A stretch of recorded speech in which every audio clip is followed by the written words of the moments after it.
This is Ohio State running back TreVeyon Henderson. And he's got the potential to be one of the best pass game running backs in the NFL. I think immediately 4.43 speed, open field elusiveness. He runs more routes than just like a simple screen, simple swing pass. He's a top of the class pass protector. So to me, in the right offense, he's going to make the most of this committee profile. I think that's going to be the difference. Do you see an early down role from him, or do we all just agree he's going to be one of the better pass game backs? You said the right offense. To me, you can't tell me a single play caller gets done watching TreVeyon Henderson and says, nah, I don't want this guy on my team. Right. I'm not calling him a perfect prospect. We're certainly going to dive into the details of every facet of his game.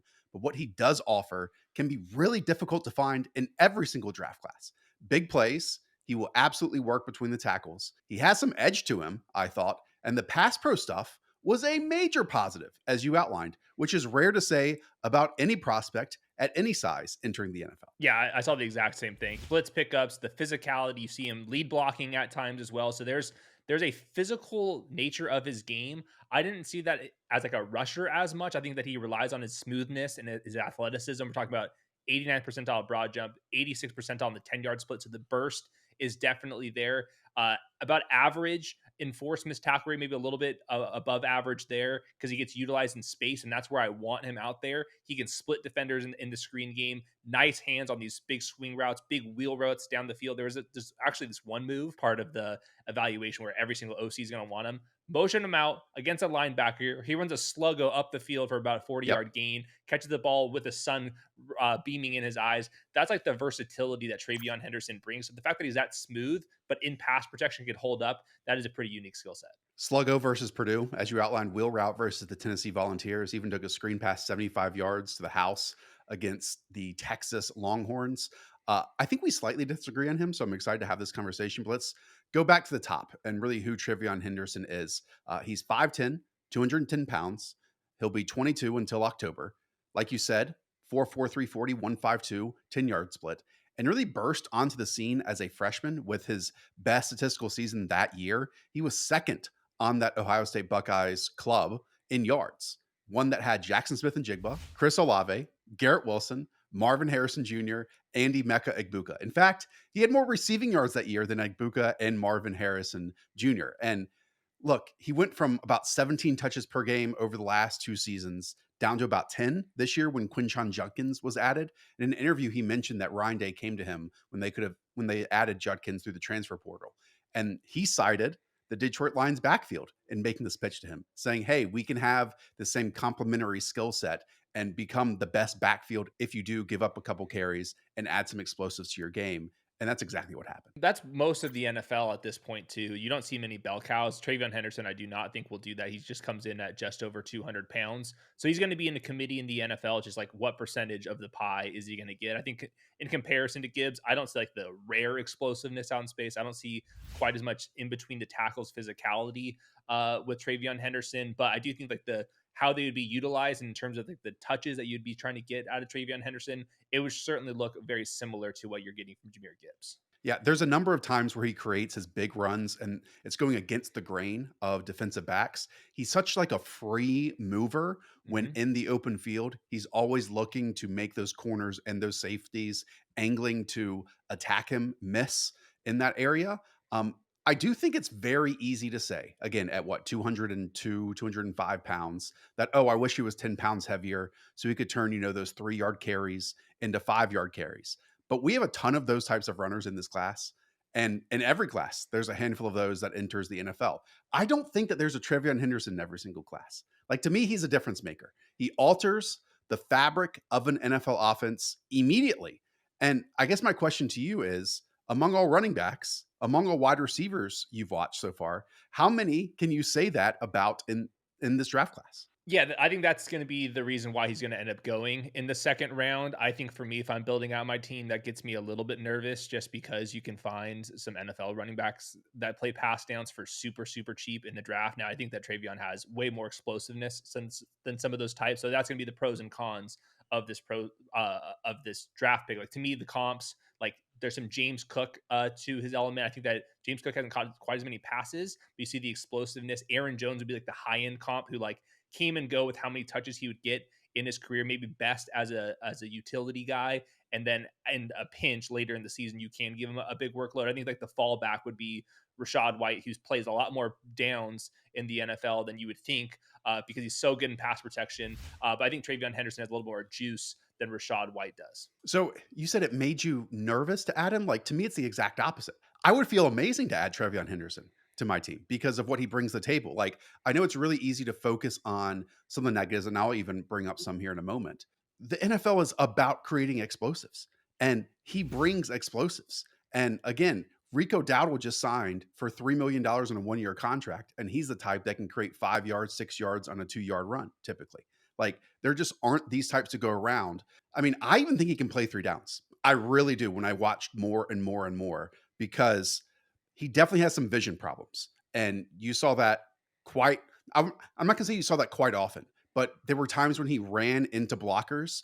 And I think it's the most of any running back that we've seen so far from like the tackle to tackle standpoint. Hmm. But at the college level, he had the burst and explosiveness to make it right, anyways. Like it was bumper cars, and then it turned into like an F1 car that just pulled away from everyone else. Yep. At the same time, there were far, far, far more opportunities, more carries, more touches where I thought he showed good quality vision. And then there were plenty of moments and exposures where he finished through a defender. And even as a lead blocker near the goal line, he finished through a Penn State guy and put him directly on his back. He talked about that in an interview where he wanted to become more of a bruiser, more of a hammer on top of it. And that's never going to be his game. But at the very least, you do see smaller backs who never have like that element to them. And to me, at least he has that mentality of, oh, there's nowhere else to go. There's one on one for me, and I'm going to finish through him rather than finish on the ground. Yeah, I think that's where you and I probably are differencing in our opinions here. Like to me, I didn't see that much physicality as a rusher. You see it in other elements of his game. I think the mentality is there, but at the end of the day, when you are his size, and he's not like short and super stocky at 200 pounds, like he's just like a normal size 200-pound guy. And at Ohio State, he only had 20 carries over his entire career on third and fourth downs with 2 or fewer yards to go. And on those, he only converted them for a first down 55% of the time. Like only getting 20 carries, like the short yardage carries, does kind of limit him. He was always giving that to a different style running back. Judkins, who we have a video on, was that this last year. And then 29th percentile in total yards per game. Obviously, when you're at Ohio State, you're splitting up the backfield. But those are like the two cons to Right. his profile. I do agree that unlike some of the other really tiny backs, I can see the vision of this turning into the Aaron Jones type. So I think that's kind of the upside comp that I'm chasing. But I would feel more comfortable like at the round 2, 3 turn than where I think he's going to go, which might be in the early parts of the second round. And I can even see a team late in round one just loving his landing spot. Yeah, I mean, the comparison spectrum I put him on was Tony Pollard and Aaron Jones. And we just look back last year across the league of running backs who had the most touches per game. Obvious the likes of Saquon Barkley and Jonathan Taylor at the top at 23 apiece. And then you have Kyron Williams. But you can go down to Tony Pollard, who was 10th on the list at 19 touches per game. Aaron Jones, 12th on the list with 18 touches per game. Chase Brown was 17.7. And we can go further and further down the list. I won't waste people's time. Now, that comes with those players missing games. And we have seen TreVeyon Henderson miss games during the past. At least our moniker is if you touch the ball a lot, you're going to miss games no matter if you're a wide receiver or a running back. His missed games, 5 with a broken foot in 2022, and then he missed 3 games in 2023, which he called a, I think, cheap shot to his ribs. This spectrum of player, I feel that you can work around, not necessarily even work around. You can have them be a 3 down player, not be perfect on top of it. But like you said, there are very few running backs, unless we're talking about the top 2, 3, 4 on this list that have a backfield totally to themselves. And so now that we are entering the age of split backfields, also with the running game being so paramount, and on top of that, explosive runs that anytime the ball touches this guy's hands, he can change the outcome of a contest, being extremely valuable. Man, Mhm. again, I'm like every single play caller that watches this guy and wants him on my team. Yeah. So how many touches, like just if you're going to project this thing out, is he getting? 15 to 18 per game.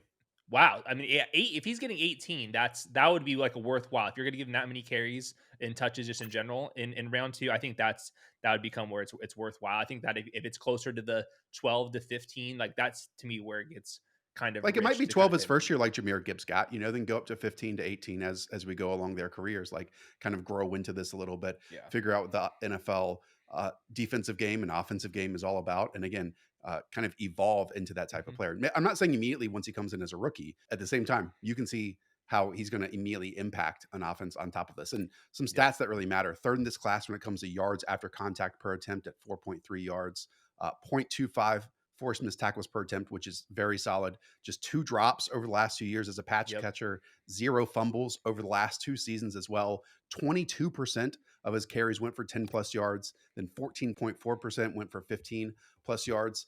And like we're talking all about this explosiveness. What matters so much is that immediately he comes in and is one of the like best young pass protectors Yep. in the league. Like go and watch his game against Michigan State for everyone out there. They threw pressures at him from multiple spots and he handled it almost all of it. And it Yep. was from the edge, from the interior, from delayed blitzes. Every single one, he knew his assignment. He was very confident in it, and he stayed in and mirror. Again, I want to reiterate how rare that is for running Yep. back prospects, rare that is for a 205 ish pounder, and rare it is for someone that is this explosive. Like the last time we talked about someone like this, it's kind of like Kyron Williams. And the difference in athlete between these two is not even close on the same Yeah. stratosphere. Yeah, and I just want to reiterate as well, like it's not his receiving production is not the basic forms of how players get the ball at running back. You are literally seeing big wheel routes, a big sluggo move down the field. You can run the option routes and stuff. So if there's a very a coordinator that has like a big package of types of routes, he can handle all of that plus all of the assignments and pass protection. So I think we see him the same in that he is for sure going to be one of the better pass game running backs in the NFL. Is he going to be worth the top 40 pick, 50 pick? We'll see if he can translate that into the early downs to make it a full package back, or if he's going to be somewhere in the middle. Yeah, I mean, I've seen him termed a scat back by many.